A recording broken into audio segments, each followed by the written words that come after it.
Then there are the secondary Dushtanas, namely the 3rd, 11th, and 2nd house. They're not as severe as the primary Dushtanas, but they have their own challenges.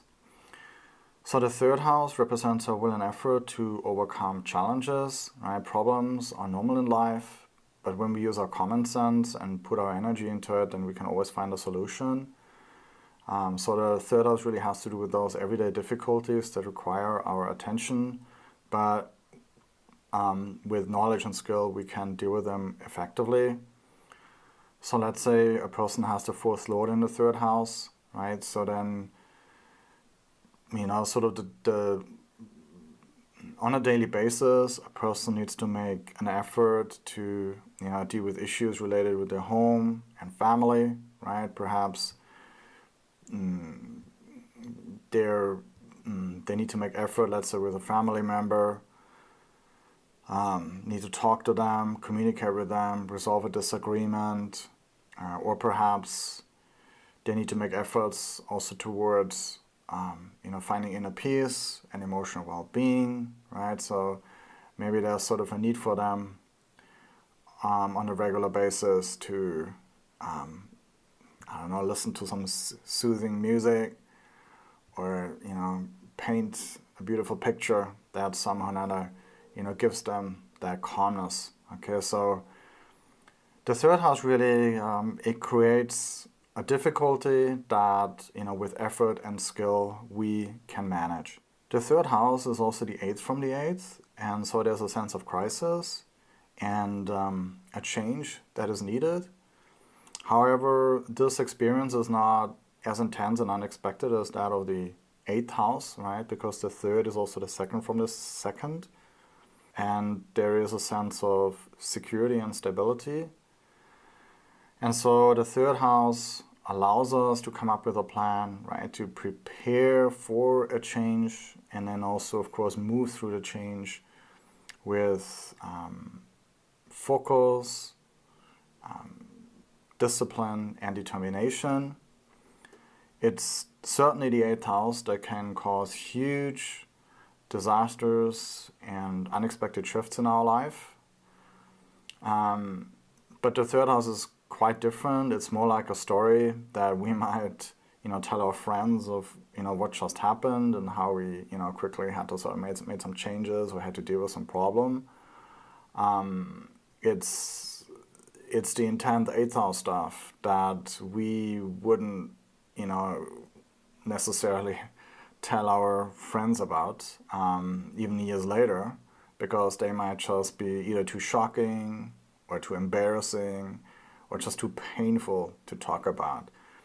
But the 3rd house events, these are those, day-to-day problems that we need to deal with and that require, some communication or some skill and, of course, the will to overcome them.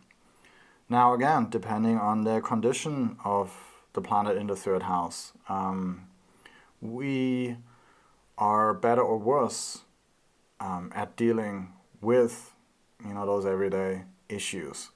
But most of it really comes down to, just learning some knowledge and having the skill to tackle a problem head on. Now, the 11th house governs our long-term ambitions and our social networks. It is also considered a minor Dushtana because the 11th house is the 6th from the 6th and also the 12th from the 12th. And of course, the 6th house has to do with delays and obstacles, the 12th house with expenses and sacrifices. And so our hopes and desires of what we want to achieve takes time to materialize with the 11th house, right? There can be delays, and then oftentimes we also have to make some type of sacrifice. And in the 11th house, again, the sacrifice many times has to do with having to budget our finances, right? We can't just squander our money in the beginning years of whatever it is that we are trying to accomplish, right? We need to gradually build up our wealth and invest intelligently and then wait for the results down the road. And planets that are in great dignity or supported otherwise in the 11th house, they have this ability to make a sustained effort to reach, to a high level of success, right? And ultimately, the 11th house is really quite special because the rewards of the 8th house are unparalleled. The 11th house rules financial gains and our larger community, and planets in the 11th house show our ability to achieve our long-term hopes and dreams by being part of a larger community. And so the 11th house really offers a tremendous opportunity for social recognition and financial gains. Okay, and that is of course also why the Dushtana effect is less in the 11th house. Yes, there are delays and sacrifices to be made. Right, we need to spend time and energy in the beginning. We, can also not just squander our money. But the 11th house really makes it all worth it, right? Because if the 11th house is good condition, then right away from the beginning, it gives us that promise that if we simply continue, then one day we will be successful, right? So let's say a person with a well-dignified, well-supported planet in the 11th house, right? They start a business, then they right away know from the beginning that it's only a question of time before they will be successful, right? They know that they have something that is highly sought after in their community, and they know that over time this is going to give them a great income, business success, and they're going to be recognized, okay? So the 11th house really has to do with this, with the promise of long-term success, right? The person with a good planet in the 11th house, they know that it's going to take time, but they're also sure about that it's going to happen in due course of time, right? They have a solid, realistic plan in place, and then as months and years go by, they have increasing number to back up their claim for success. And then, of course, they also have the determination to wait for, the full results. And so planets in the 11th house, they're always a great asset in any Varga. The only thing is they just don't give the results quickly. But when the person is patient, when they put in the work, then eventually those planets are really going to give big, big rewards, right? They are the ultimate pinnacle of what is really possible for us to achieve in this world.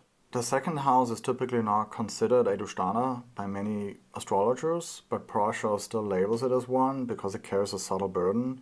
We know that the second house rules our personal responsibility to have the means and finances to fulfill our needs and desires. And so it makes us personally responsible for our material well-being and not someone else. And so how well we do materially is up to us with the second house, and that puts more of a burden on us.